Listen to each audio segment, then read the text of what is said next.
समरलिखित उर्मिला, एक अज्ञान ते एकांताचा मनस्वी प्रवास. ही कादंबरी उर्मिलेच्या एकांतावर आधारित आहे.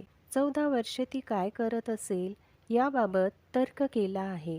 तिच्या ह्या विरहाचा उल्लेख या कादंबरी लेखक समर यांनी उत्तमपणे मांडला आहे. माझ्या वाचनाद्वारे तुम्हा प्रेक्षकांपर्यंत पोहोचविण्याचा छोटासा प्रयत्न. चला तर मग सुरू करूया. उर्मिला.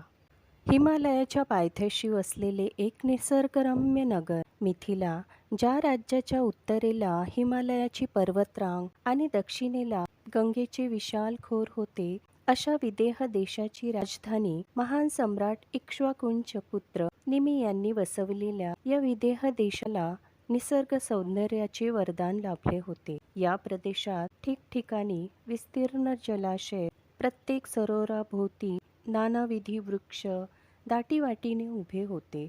विशेष म्हणजे सर्व प्रजातींची झाडे निसर्गताच सुसूत्रीने एका क्रमाने उभी होती. एका प्रजातीचे झाड त्या विशिष्ट प्रजातीच्या झाडांची रांग सोडून इतर प्रजातीमध्ये दिसत नसे. पक्ष्यांच्या किलबिलाटीने वातावरण उत्साहित होत असे. वनातील प्राणी या सरोवराच्या ठिकाणी येऊन तहान भागवत असत. या प्रदेशात वर्षानुवर्षे मानवी वस्ती नव्हती.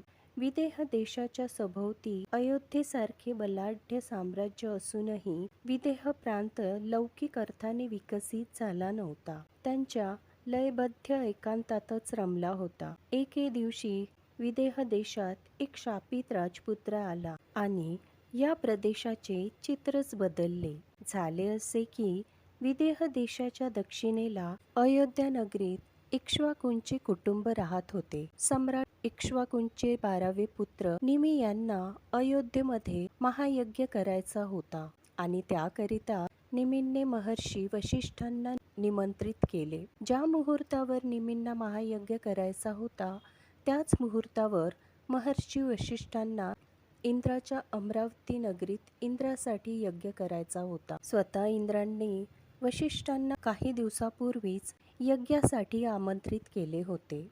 त्यामुळे वशिष्ठांनी निमींच्या विनंतीला पर्यायहीनतेमुळे नकार देत आपण काही दिवसांनी यज्ञ करू असे सांगितले. निमींनी खेद अथवा विषाद न दर्शविता महर्षींना शक्य होईल तेव्हा यज्ञाचे आयोजन करण्याची विनंती केली. महर्षी वशिष्ठांना निमीच्या नम्रतेकडे पाहून कौतुक वाटले. मात्र निमी औपचारिकता म्हणूनच महर्षींना आमंत्रित करत होते. विशिष्ट नसतील तर दुसरे कोणी ऋषी शोधून यज्ञ करावा असे निमींच्या मनात आले. त्याचप्रमाणे निमींनी अन्य आश्रमातील ब्रह्मवृंदांना आमंत्रित करून यज्ञ केले. काही दिवसांनी महर्षी अयोध्येत परतले. मात्र त्यांच्या अनुपस्थितीतच यज्ञ पार पडल्याचे त्यांना समजले.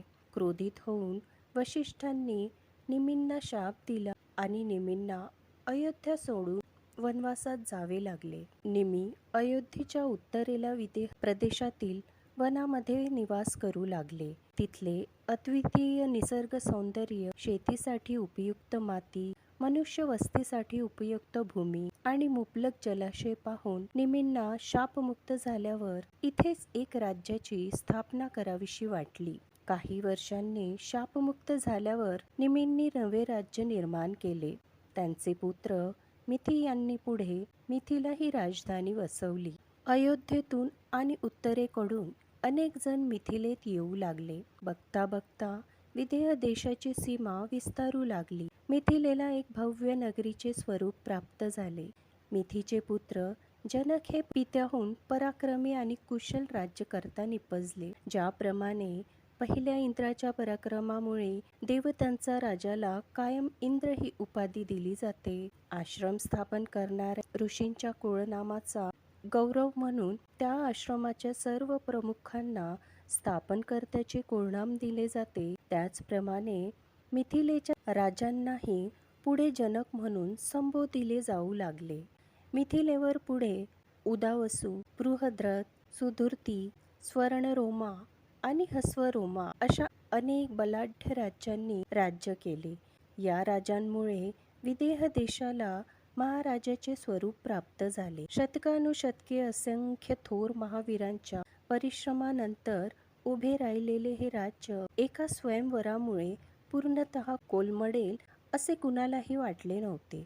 मात्र रस्व-रोमाचे पुत्र जनक यांच्या कार्यकाळात मिथिलेच्या सीमा विस्तारण्याऐवजी अंकुचित झाल्या. या रासाला काय कारणीभूत झाले? कशामुळे इतका बलाढ्य महाराजांवर संकटाचे कृष्णनभ फिरू लागले? या अधपतनाचे कारण होते जनकांच्या मुलींचे स्वयंवर. मिथिलेचे राजा जनक आणि त्यांची पत्नी सुनैना यांना 2 कन्या रत्न लाभले होते, सीता आणि उर्मिला.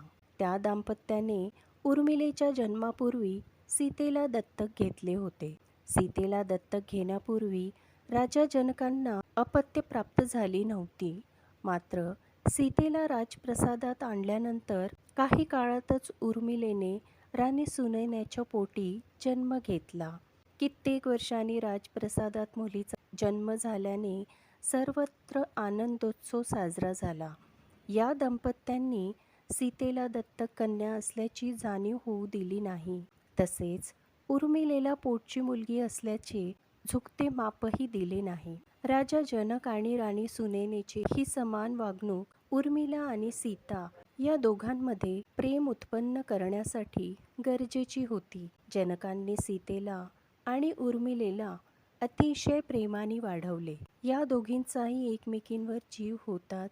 त्याचसह राजा जनकांचे बंधू राजकुमार कुशध्वज यांच्या 2 मुली मांडवी आणि श्रुतकीर्ती या सुद्धा राजप्रसादात होत्या. चौघींमध्ये विलक्षण स्नेह होता. सीता आणि उर्मिला या दोघींचे नाते सामान्य बहिणींच्या नात्यापेक्षा वेगळे होते. त्या बहिणी होत्याच, मात्र एकमेकींच्या मैत्रिणीही होत्या. उर्मिला सुनैनेच्या पोटची आणि सीता मानलेली मुलगी होती. दोघींची मातापिता एकच होते, पण दोघी एकाच मातेच्या गर्भात वाढल्या नव्हत्या. सीता ही वयाने मोठी होती, मात्र महाराणीच्या पोटी जन्म घेणारी कन्या असल्याने उर्मिलेचा सर्व सुखांवर पहिला अधिकार होता. तरीही मनात अहंकाराचा लवलेश न बाळगता एकमेकींवर प्रेम असणे हे त्यांच्या नात्याचे खरे वैशिष्ट्य होते.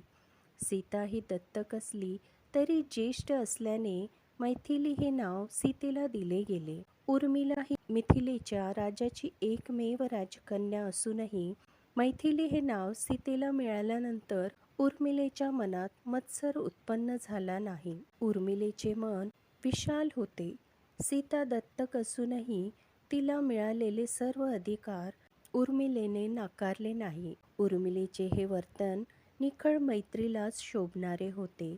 त्या दोघींमध्ये कोणताही स्वार्थ नव्हता किंवा मत्सर नव्हता. सीतेने तिला मिळालेले अधिकार वापरून स्वतःचे वर्चस्व दाखविण्याचा प्रयत्न केला नाही. उलट उर्मिलेला तिच्या जीवनाचा अविभाज्य भाग मानले. या दोघींचा स्नेहभाव पाहून जनकांना आणि सुनैनालाही धन्यता वाटत असे. या दोघी कधी लहानाच्या मोठ्या झाल्या हे जनकांना आणि सुनैनेला कळलेही नाही.